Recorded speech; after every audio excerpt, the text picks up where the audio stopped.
I'm Kenneth, a relationship coach and a psychotherapist. Every relationship is different, and every breakup is different. Work with me, and you'll get professional help on your situation.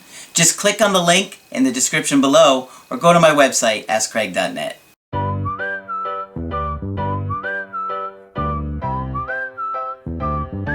Hi there, I'm Coach Kenneth, and in this video I'm going to be talking to you about people will tell you who they are. Well, have you ever heard the expression, when someone tells you who they are, believe them? Well, I think there is a lot of truth to that, because oftentimes we will meet people in our lives that will say things and give you warning, and you kind of dismiss it and you think, that's not true, or you don't think it's a big deal. But they're really giving you a lot of information with those statements, and we tend to overlook them, especially in the beginning of dating somebody and you're in that lust stage where you just start to date them and things are really hot and intense between them. And it's because our brain is basically hijacked and it's like overloaded by all these chemicals that make us feel so good that we're basically like high on drugs. And if you could imagine being on this kind of dopamine high, how clearly do you think you're going to be to see things? You're not. You're going to experience all those feelings around, oh my God, this person makes me feel so good. And if you combine all of that, all those chemicals going on in your brain, getting released, dopamine, oxytocin, adrenaline, all kinds of stuff that makes you feel good, with all of these unmet needs that you're projecting onto this person, that this fantasy of this person is going to finally come along and meet all those unmet needs, it gets incredibly powerful and it distorts reality. And I cannot tell you how often I see that. And it's pretty common. So you have to be aware of the chemical changes your body is going through when you first start dating somebody, and that's why you feel so good around them and you overlook all the negative things. The chemicals slowly start to come down and you start to see more and more things. Also, when their chemicals come down, they start to see the red flags in you and you start to turn them off, and so both people are kind of like, I'm not so sure about this person, and a lot of times it falls apart. So I got 2 really good emails for you guys today, but I always forget to tell you guys to join my mailing list. Go to askcraig.net, and at the bottom of the home screen you can join my mailing list.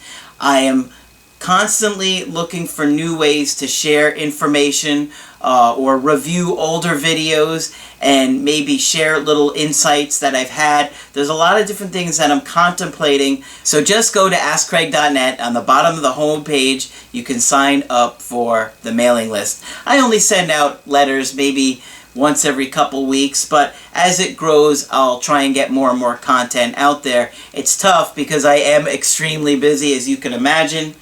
I'm constantly, doing Skype sessions with you guys throughout the day and doing email coachings as well, so it can be a lot. But today I've got 2 really good emails, and the first one was somebody that I did a Skype with earlier this week. And they said, "Hello Craig, I cannot thank you enough for the amazing Skype this week. I have to say you really blew me away. I was a little hesitant to sign up for a coaching as I don't make a lot of money, but it was beyond what I could have imagined. I feel so much better talking with you and getting the insight that I got." Now, one of the things that I don't explore so much in videos sometimes that I can in the Skype is what is going on in the unconscious, because if you don't know, I am a psychotherapist and I can explore maybe some themes that I'm seeing that is a lot easier to point out or see a pattern when we're talking one-on-one as opposed to just an email coaching. So it's a lot easier for me to get insight into something when I'm talking with you directly, and I can ask a couple of follow-up questions, as opposed to this where I have to read an email and I can't ask maybe something that I've seen or go beyond what's already just in front of me. I feel so much better that I was not the reason the relationship ended, as my ex would have led me to believe. She repeatedly twisted things around, and I could not even see it. Well, there are many people in our lives that can manipulate very, very well, and it's because they've been doing it since birth. And of course, not an infant is going to do that, but the very, very early stages of childhood, when you're starting to bond with your parents and you start to see that maybe your parents are rejecting you or cutting you off or doing things to make you feel abandoned if you don't do things a certain way, they have learned to manipulate like a master, and for many of us, we can get the wool pulled right over our eyes, right? She repeatedly twisted things around and I could not even see it. However, you did, and once you showed it to me, I see things so much clearer. My ex had done a good job of playing a victim over the last few years and making me think that if I had just done what she had wanted, I would still be with her. However, we looked at her previous relationships. You helped me see that it was her. I ignored all the red flags, and to be honest, still wouldn't have seen them without your help. In a way, she warned me by telling me how she treated other people, but I thought she would never do those things to me. I feel a sense of relief, and I'm starting to feel good again. Thank you. I will follow up with you soon. I promise to go watch the videos you suggested, starting with choosing a good partner. It's an excellent video for you guys, and I know many of you guys are kicking and screaming with your heels drug in the dirt about I want my ex back, but you also really need to put yourself first, and you need to understand, is this really a good relationship for you? And many of you guys don't want to look at another angle, even though it's for your best interest, so I really highly suggest you go watch that video, Choosing a Good Partner. The second email is from a guy in his mid-30s, and he was dating a woman that was in her mid-20s. Now, they were together for under 2 years, and he was telling me a little bit about her background, and he said her mother, in other words, the girlfriend's mother, has mental issues, and there was some minor abuse, but the mother is no longer in the picture. Well, you can imagine how difficult life would be if your mom has mental health issues, and it would make it very hard for you to attach to anybody else. She has many half-siblings from her father and her mother's previous marriages, so this poor girl has not seen a lot of stability in her life.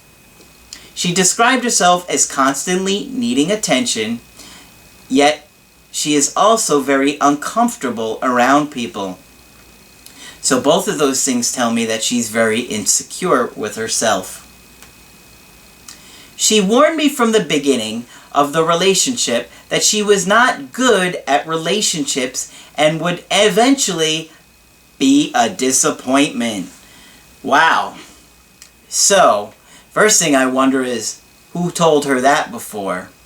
Now, many of you guys watching are probably thinking it's her previous partners, and it entirely could be, but my guess would be one of her parents made her feel like a disappointment, probably mom. And so she is constantly feeling like she's a disappointment and a letdown, and so she's insecure in her romantic relationships as well. Before we dated, and even after we broke up, she referred to me as her only friend. I don't know why he put quotations around only friend, but he did. So, she obviously does not get along with people.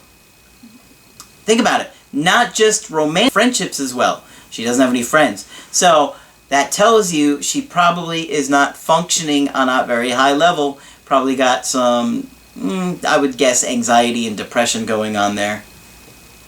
She has a complex about how people are only interested in her for sex. Alright, so now you can look at another piece of this. She thinks that guys are only interested in her for sex. They don't care about who she is as a person, or why they value her. It's only to get her into bed. So that's more alignment with the insecurity. Because we both work for the same company, she preferred the relationship be a secret. Okay, I guess I could see that, but I would definitely keep my eye on that. One person whom she had previously involved with found out about the relationship, and because we worked for the same company, she was forced to end the relationship. To me, this is a red flag, okay? Why was she forced to end the relationship? Is this some kind of company policy? If it's a company policy, I could see that something's going on there. But if it's not a company policy, then that's just an excuse, right? Okay. I told her that I had the best time in the world. We hugged, we cried, and we continued to text and call, or she continued to text and call me after the breakup. She stated saying how she is nothing to anyone and doesn't want to be anything to anyone because she's a disappointment. Wow. That is incredibly powerful, and it tells a lot about her internal struggle that's going on. I'm going to read this again. She started saying how she is nothing to anyone. So that's how she believes she is in this world. She's nothing. I guarantee Mom said something along those lines to her. Probably made her feel unwanted, or even told her you were an unwanted pregnancy, something like that. And she doesn't want to be anything to anyone because she's a disappointment. Wow. So, any kind of commitment to her must terrify her because she believes that no matter what she does, she's going to disappoint you. And so she's almost setting herself up for failure, but she's also warning you. So, based on where she's at emotionally, I don't think she's ready for any kind of romantic relationship because she doesn't want the pressure of being with anybody. And if she is, she knows, or in her mind, she knows she's going to disappoint that. And now I'm doing quotation marks. She knows, okay, I can't even stop, I'm ready to do it again. She knows she's going to be a disappointment. Well, that's her belief, and that's going to have a huge impact on her ability to attach or make a relationship work. Let me go on here. I did not beg or plead to stay with her. I hugged her, told her that I had the best time with her, and if she needs me, I'm here. She continued to text and call after the breakup. I enjoyed the attention, so I reciprocated. Tension built up again, and we slept together one last time a month after we broke up. Since then, she started getting very moody when it came to hanging out, so I stopped asking her to hang out. Well, I think it's a good call. One of the biggest things you can give some person in this world is your time with them. And if they don't value it, you need to value your own time with yourself, because I'd rather be by myself than be with somebody who's not treating me well. The phone calls from her increased. I enjoyed the attention, so I kept answering the phone. So she's conflicted because she's going back and forth with treating you badly to reaching out. From time to time, said I acted dramatic when it came to certain things. My guess is that you did when your anxiety was triggered. Or that I was very down on myself. Besides that, she told me she was happy and that I made her feel special. Well, that's interesting because she doesn't feel special at all. So that probably would make her feel very uncomfortable. Embarrassed at how easily I could take care of her in bed. Okay, well, we know you had some good chemistry going on there. Sounds like she enjoyed that aspect of the relationship. So he says, we met through work, and from the beginning there was a mutual attraction. Over the course of several months, our interactions through calls and texts stopped being about work and started getting more personal until both of us realized we liked each other. Intimacy happened quickly, but she wanted to keep it a secret because we both worked for the same company and she was afraid of how people would perceive her. So maybe it wasn't an office policy. Why would she be so concerned about you and her being in a relationship? Why would she be concerned about that. Maybe she didn't think it was going to last. Maybe she has a reputation for dating a lot of guys. Or did. I don't know. But that's a red flag to me. From the beginning, she kept telling me she isn't a good person to be in a relationship with. And sooner or later, she would disappoint me. Well, can't ignore these red flags. Whatever's going on with her, it's not good. It's not healthy. She doesn't feel good about who she is. And ultimately, she's setting you both up for failure. And she's basically putting like a ticking time bomb on this thing. So it's like, don't get too close. I'm going to disappoint you. She doesn't say how or why. She just says she's going to do it. And she knows she's going to do it. So she obviously has picked up on a pattern in her life. But you're ignoring it because you feel so good because of how easy maybe you take care of her in the bed. I'm guessing that has a lot to do with it. However, during our time together, she did things my ex-wife would never do. Not just in bed, but out of bed as well. So, like, in the car? Is that what you're hinting? No, I get what you mean. She loves spending time with my family. My ex-wife hated my family. I draw comics on the side, and she loved little things like curling up next to me and letting me read them to her. So I could see why you'd find that so endearing. My ex-wife was never interested in my art. She even loved spending time with my son. What was important to me was important to her, and it was inevitable that I became attached. Sounds like it to me. She texted me from sunup to sundown, and even through the night. It became something I looked forward to. Well, this sounds insecure to me, to be texting each other throughout the night. Like you can't even sleep without her texting you. I had a dream about you. I miss you. Where are you? I love you. Like that could be a little much, right? That's not healthy, that insecurity. Texting sunup to sundown when you guys work together. I mean, come on, you guys need a little break too. When we did break up, it was because someone she used to be involved with, what did I say earlier? It's probably someone at work, so she might have a reputation for dating around. Also at work, found out. Now, how did he find out? How could this guy find out if only you and her were dating? Either you open your mouth or she opened her mouth. If she did it, then it seems almost like she sabotaged the relationship, right? If let's say she did tell somebody, she's saying to you, look, I want to keep us a secret, so don't tell anybody. If she went and told somebody, she'd be like, well, see, it's not a secret anymore, so I can't do this. Now, if you went around and told people after she asked you not to, then you kind of sabotaged this yourself. I took it like a man and didn't beg or plead. She continued to text me and call me, and for whatever reason, I continued to talk to her, most likely out of comfort and familiarity. Comfort, I could say. I know where your comfort's coming from, buddy. We hooked up once or twice after the breakup. Yeah, that was the comfort I was referring to. And even though she didn't regret it happening, she started getting moodier and moodier. Ooh, yeah, so she was trying to distance herself. However, I could tell she still wanted me around because she continued to call and text me all day, every day. I enjoyed the attention and the comfort. One day, a month ago, the text stopped. From what I understand, though, her one-worded answers, I was able... Oh, God, so she's giving you one-worded answers already. I was able to squeeze from her. She was angry at something I did, but didn't tell me what I did.